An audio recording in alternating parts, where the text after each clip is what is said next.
Hello বন্ধুরা, আজকে নিয়ে এসেছি গভীর জলের মাছ সিজন 2। যারা এখনও সিজন 1 দেখোনি তারা আমার চ্যানেলে গিয়ে সিজন 1-এর এক্সপ্লেনেশন দেখে নিতে পারো। এই হলো চন্দ্রিমা। চন্দ্রিমাকে তার হাজব্যান্ড তীর্থ ডিভোর্স দিচ্ছে। চন্দ্রিমা এখন প্রেগনেন্ট। তবে চন্দ্রিমা তার বন্ধুদের কাছে কথাটা শেয়ার করে খুবই কাঁদতে থাকে। এ কথা শুনে তার বান্ধবী দিতি, আরাত্রিকা আর বিপাশা তাকে সান্ত্বনা দেওয়ার পরিবর্তে তাকে নিজের বডি নিয়ে নানান কথা শোনায়। তা শুনে চন্দ্রিমা খুবই রেগে যায় এবং বলে, তোরা তো খুবই সুন্দরী, তোরা তো মনে করছিস তোরা নিজেদের বরকে হাতের মুঠোয় করে রেখেছিস। যদি তোরা এটাই মনে করিস তাহলে আমার খেলায় রাজি হয়ে যা। তোরা যদি একে অপরের বরকে নিজেরা অ্যাট্রাক্ট করতে পারিস তাহলেই মনে করব তোরা সুন্দরী। একথা শুনে সবাই প্রথমে রাজি না হলেও পরে রাজি হয়ে যায়। চন্দ্রিমার কথা মতো একে অপরের হাজব্যান্ডকে অ্যাট্রাকশন করতে যায়। তবে এরই মধ্যে চন্দ্রিমা মারা যায়। চন্দ্রিমার মৃত্যুর কারণ হলো স্লো পয়জনিং। চন্দ্রিমার মৃত্যুর কথা শুনে যে রেস্টুরেন্টে তারা দেখা করতো সেই রেস্টুরেন্টের ওয়েটার সুরেশ খুবই অবাক হয়ে যায় এবং কাঁদতে থাকে। এটা শুনে সবাই মনে করে যে চন্দ্রিমার সঙ্গে হয়তো সুরেশের সম্পর্ক ছিল, কিন্তু সুরেশ জানায় মহিলাদের উপর কোনো আকর্ষণ নেই। তবে এর কিছুদিনের মধ্যেই সুরেশও ঠিক একইভাবে মারা যায় এবং সুরেশের ঘরে পাওয়া যায় কিছু সিগারেটের স্রাব, যার ব্র্যান্ডগুলো ছিল আরাত্রিকা, দিতি এবং বিপাশার হাজবেন্ডরা যে ধরনের সিগারেট ইউজ করে সেইগুলো। সুতরাং পুলিশের জেরা যে শুরু হয়ে যায় সেটা বলাই বাহুল্য। সিজন 1-এ আমরা এতটাই দেখতে পাবো। আজকে শুরু করছি সিজন 2। তার আগে বলে রাখি, তোমরা দেখছো অনলি সিরিজ, আমি তোমাদের সাথে প্রিয়াঙ্কা। যারা চ্যানেলে নতুন আছো অবশ্যই করে সাবস্ক্রাইব করে বেল বাটন প্রেস করে দাও এই ধরনের ভিডিওর জন্য।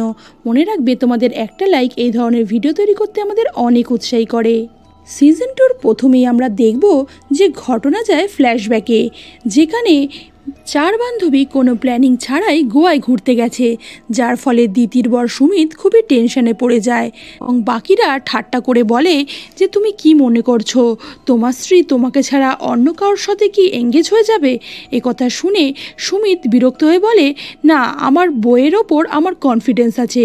এ কথা শুনে বাকি সকলে বিরক্ত হয়ে বলে, তাহলে কি তুমি মনে করছো যে আমাদের স্ত্রীরা ওই রকম? আমাদেরও আমাদের স্ত্রীর প্রতি সেইভাবেই কনফিডেন্স আছে।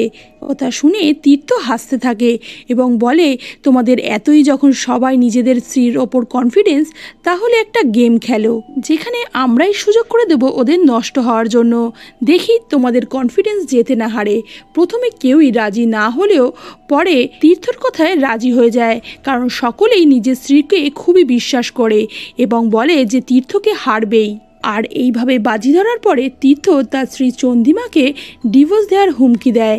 আসলে সে ডিভোর্সটা দিতে চায়নি, কিন্তু ডিভোর্স দেওয়ার হুমকি দিয়ে সে চন্দ্রিমাকে চাপে রাখতে চায় এবং চন্দ্রিমাকে বোঝায় যে তার বান্ধবীরা কেউই তার সত্যিকারে বন্ধু নয়, কারণ সে যদি জানায় যে তাদের ডিভোর্স হতে চলেছে তাহলে তার বান্ধবীরা তার ওপরেই ব্লেমটা করবে।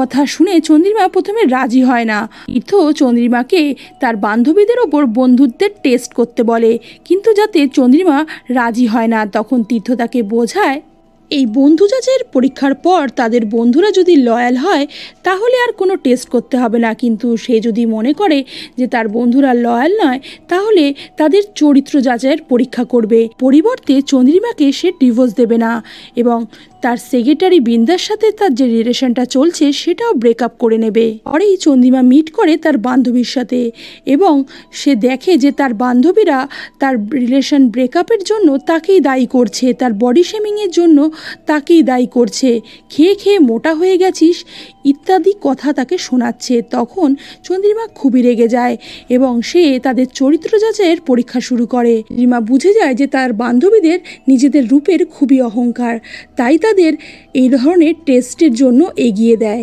ঘটনা আবার বর্তমানে আসে। আমরা দেখি আরাত্রিকা তার হাজব্যান্ড অনিবারের সাথে খুবই চিৎকার চেঁচামেচি করছে, কারণ সে মনে করে যে দিতির প্রতি তার হাজব্যান্ডের একটা দুর্বলতা তৈরি হয়েছে। তবে অনির্বাণও ফিল করে যে আরাত্রিকার বিপাশার হাজব্যান্ড ধ্রুবর প্রতি একটা দুর্বলতা সৃষ্টি হয়েছে। তখনই ধ্রুবর মোবাইলে ফোন আসে এবং ইন্সপেক্টর জানায় যে সুরেশের ঘরে যেই সিগারেটের ছাইগুলো পাওয়া গেছে সেগুলোর সাথে তাদের স্যালাইভা ম্যাচ করে গেছে। একথা শুনে বিপাশাও খুবই ভয় পেয়ে যায়।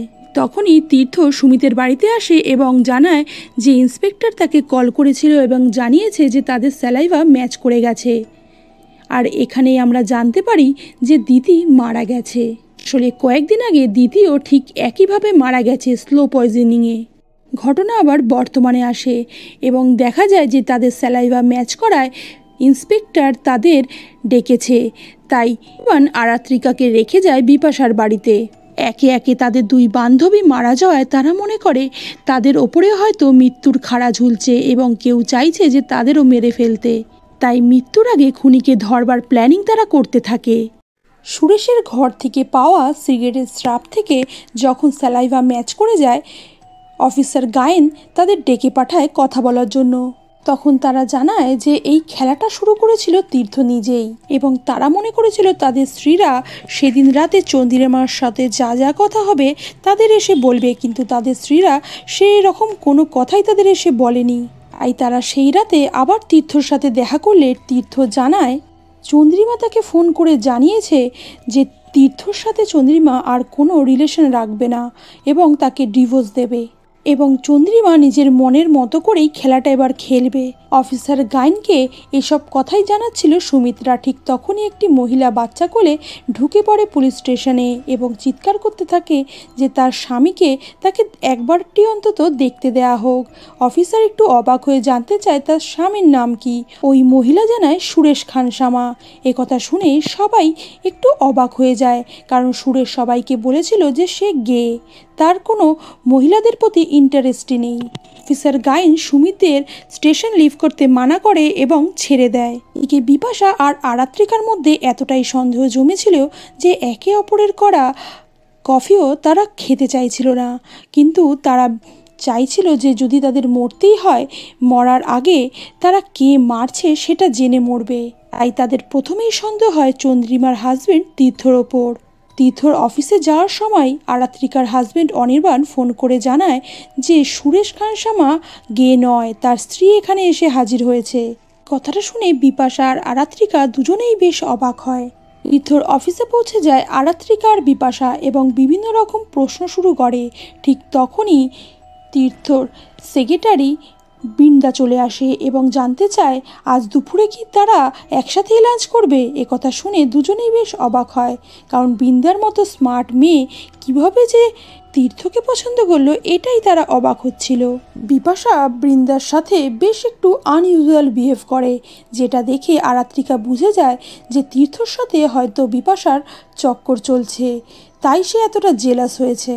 কিছুক্ষণ পর বিপাশাকে তীর্থ ফোন করে এবং জানায় যে বৃন্দার সাথে তার আর কোনো রিলেশন নেই এবং 1 মাস হয়ে গেল তারা একসাথে লাঞ্চও করে না। তবে আজ কেন যেন সে রুমে ঢুকে এই কথাটা বলল সে কিছুই বুঝে উঠতে পারছে না। তবে বিপাশা আজ একটা কথাও তীর্থর বিশ্বাস করে না।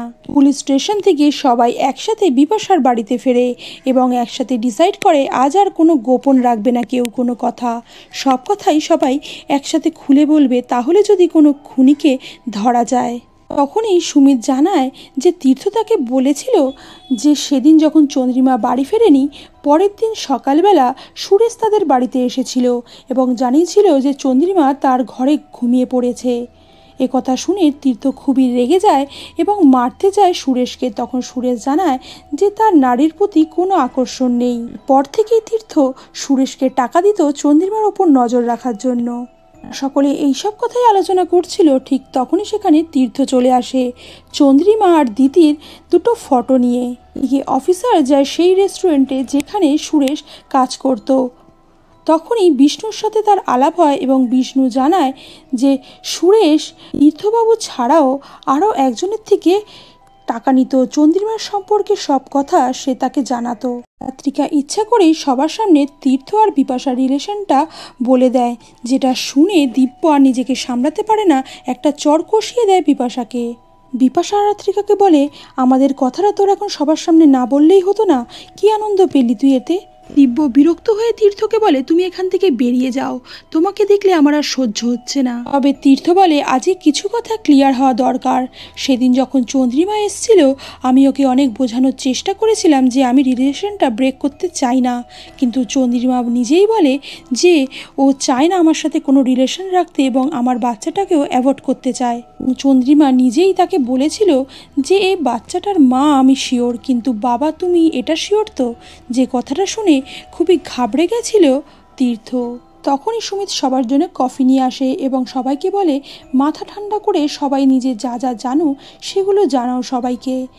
সুমিত জানায় যে সেদিন মহিলাদের সাথে মিট করার আগেই আমরা জানতাম যে আমাদের সাথে কি হতে চলেছে এবং তারা আমাদের সাথে কি করতে চলেছে, যেটা শুনে বিপাশা খুবই অবাক হয়ে যায়। এসব শুনে আরাত্রিকাও খুব ভয় পেয়ে যায় এবং আর কথা না বাড়িয়ে বাড়ি ফিরে যায়। এদিকে তীর্থর এক্স গার্লফ্রেন্ড বৃন্দা আসে অফিসারের সাথে দেখা করতে এবং সে জানায় চন্দ্রিমার সাথে তার একটা বন্ধুত্ব তৈরি হয়েছিল, সুতরাং চন্দ্রিমার কে মেরেছে সেটা সেও জানতে চায় এবং চন্দ্রিমার কথাতেই সে সুরেশ খানসামার সাথে দেখা করত এবং চন্দ্রিমার ওপর নজর রাখার জন্য সুরেশ খানসামাকে টাকা দিয়ে পরখ করতে চেয়েছিল যে সুরেশ সে টাকাটা নেয় কি না নেয়। সুরেশ তার থেকে টাকা নিয়েছিল চন্দ্রিমার ওপর নজর রাখার জন্য এবং সুরেশ তাকে একটা কাগজ দিয়েছিল যেখানে লেখা ছিল চতুষ্কোণের ছাদে এসে দেখা করব। আসলে তীর্থ ছাড়াও আরও একজন টাকা দিত চন্দ্রিমার ওপর নজর রাখার জন্য, সেই বলেছিল যে চতুষ্কোণের ছাদে যাতে চলে যায় চন্দ্রিমা।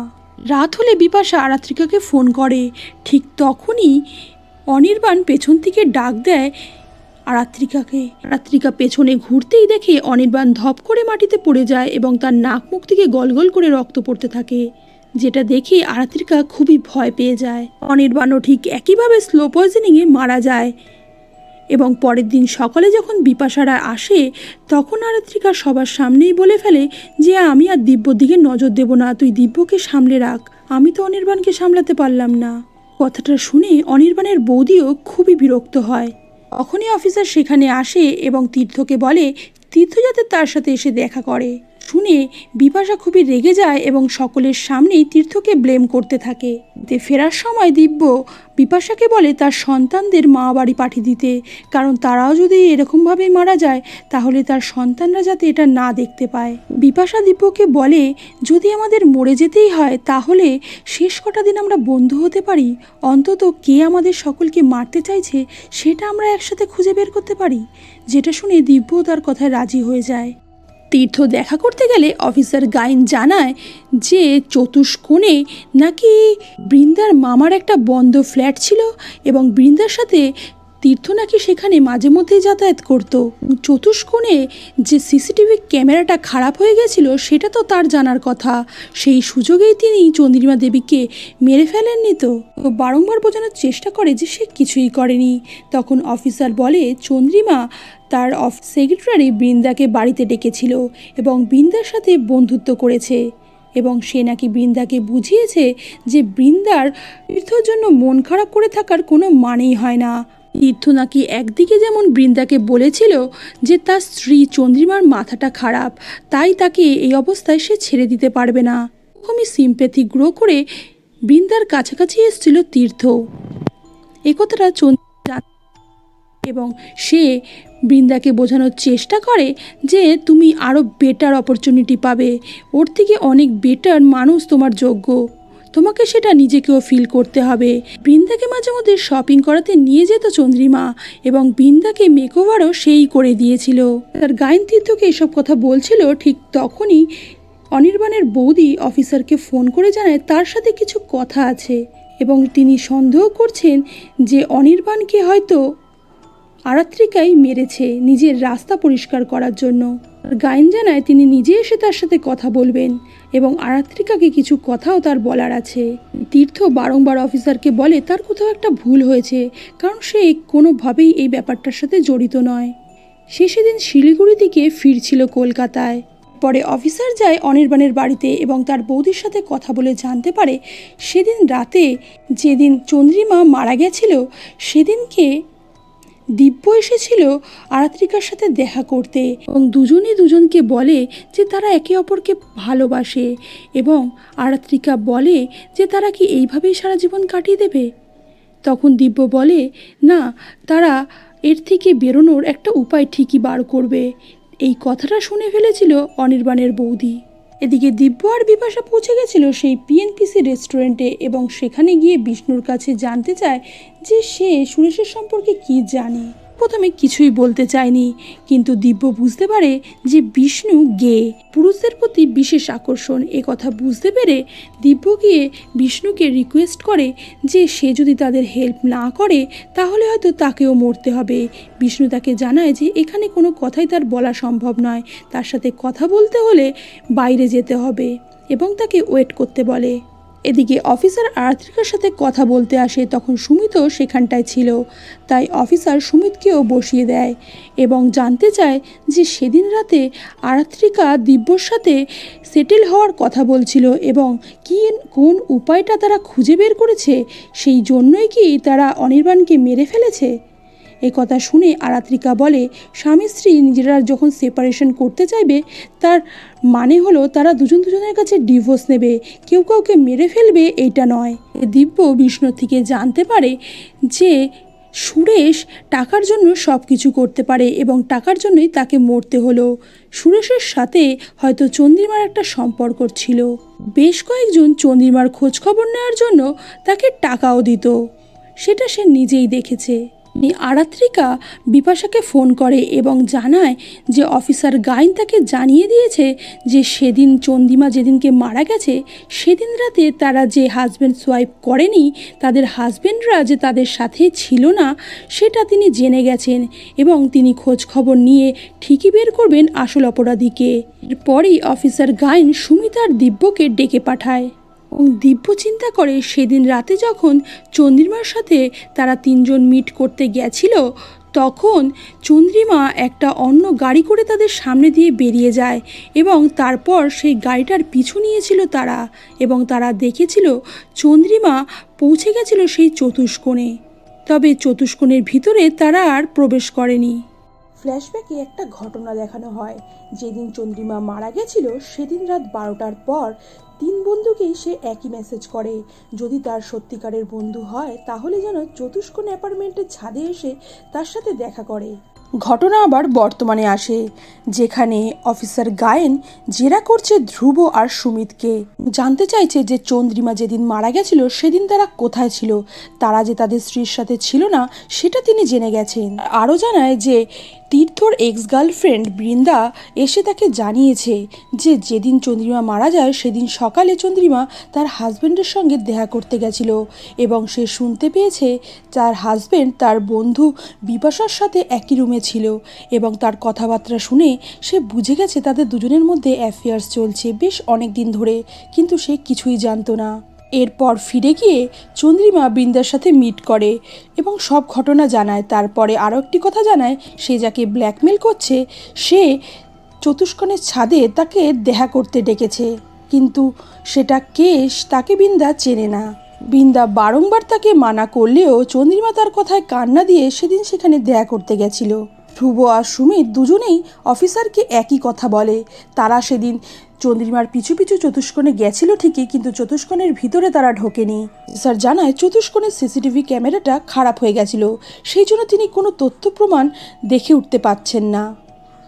তবে ফেরার সময় সুমিত ধ্রুবকে জানায় সেদিন যখন চতুষ্কোণে তারা যাচ্ছিল সে তখন অন্য ট্যাক্সিতে আরাত্রিকা আর বিপাশাকে দেখেছিল যেতে চতুষ্কোণের দিকে, কিন্তু কেন? পরের দিনই ধ্রুব বিপাশাকে আরাত্রিকার বাড়িতে নিয়ে যায় এবং দুজনকে একসাথে চার্জ করে তারা সেদিন রাত্রিবেলা চতুষ্কোণে কেন যাচ্ছিল। ওদিকে ইন্সপেক্টর গাইন তীর্থর বাড়িতে ডেকে পাঠায় তীর্থর এক্স গার্লফ্রেন্ড বৃন্দাকে। কথায় কথায় উঠে আসে যে বৃন্দা সেদিন যখন জানতে পারে যে চন্দ্রিমা অত রাতে চতুষ্কোণে যাচ্ছিল, তীর্থকে বৃন্দা একটা মেসেজ করেছিল যেখানে সে তীর্থকে বলেছিল যে এত রাত্রিবেলা চন্দ্রিমা একাই চতুষ্কোণে যাচ্ছে। স্যার গায়েন তীর্থকে চার্জ করে যে তার স্ত্রী অত রাতে একা চতুষ্কোণে যাচ্ছে এ কথা শুনেও তিনি কিছুই করেননি, তিনি ফিরেও আসেননি, তখন তীর্থ জানায় যে সে ফিরেছিল সেদিন রাতে এবং সে যখন ছাদে ওঠার জন্য লিফটটা ইউজ করে তখন সে দেখে আরাত্রিকা এবং বিপাশা অলরেডি সেখানে ছিল। তারা দুজনেই তীর্থকে দেখে বেশ অবাক হয়। তারা তিনজন একসাথে যখন ছাদে পৌঁছায় তখন অলরেডি দেখে চন্দ্রিমা নিচে পড়ে আছে এবং নাক মুখ থেকে অনর্গল রক্ত বের হচ্ছে। তো দেখে তীর্থ সহ্য করতে পারে না, তাই তখনই সে জ্ঞান হারায়। বিপাশা আর আরাত্রিকা কি করবে বুঝে উঠতে না পেরে সাথে সাথেই চন্দ্রিমাকে হসপিটালে নিয়ে যাওয়ার জন্য তোলার চেষ্টা করে। ঠিক সেই মুহূর্তে জ্ঞান ফিরে আসে তীর্থর এবং সাবধানে তাকে তুলতে বলে এবং তারা দুজনেই আনমনা হয়ে হাত থেকে পড়ে যায় চন্দ্রিমা এবং নিচে তখন এসে পৌঁছেছিল দিতি। তার আর কিছু করার ছিল না, কারণ তখন সব শেষ। ঘটনা শুনে সবাই যখন এক প্রকার হতবাক হয়ে পড়েছে ঠিক তখনই বৃন্দার নাক মুখ থেকে অনর্গল বেরোচ্ছিল রক্ত। বৃন্দাকেও স্লো পয়জনিং করা হয়েছে এবং বৃন্দার মৃত্যু তারই প্রমাণ। একে মারা যায় 4 জন মানুষ, কিন্তু এই মৃত্যুগুলোর পিছনে কে আছে তাকে এখনও জানা যায়নি। নেক্সট সিজনে হয়তো আমরা সেটা জানতে পারবো। সেটা দেখতে হলে ভিডিওতে একটা লাইক দিয়ে কমেন্ট করো। তোমরা যদি উৎসাহী হও তাহলেই আমরা নেক্সট সিজন খুব তাড়াতাড়ি আনার চেষ্টা করব। ছাড়াও তোমরা কোথা থেকে দেখছো এবং আর কোন কোন সিরিজ তোমাদের দেখতে ইচ্ছা করে সেটাও কমেন্টে জানাতে পারো। তোমাদের ইচ্ছাগুলো জানতে পারলে আমাদের খুবই ভালো লাগবে। দেখা হচ্ছে নেক্সট ভিডিওতে। ততক্ষণের জন্য খুব ভালো থেকো, সুস্থ থেকো, আর যারা এখনো সাবস্ক্রাইব করোনি ঝটপট সাবস্ক্রাইব করে দাও।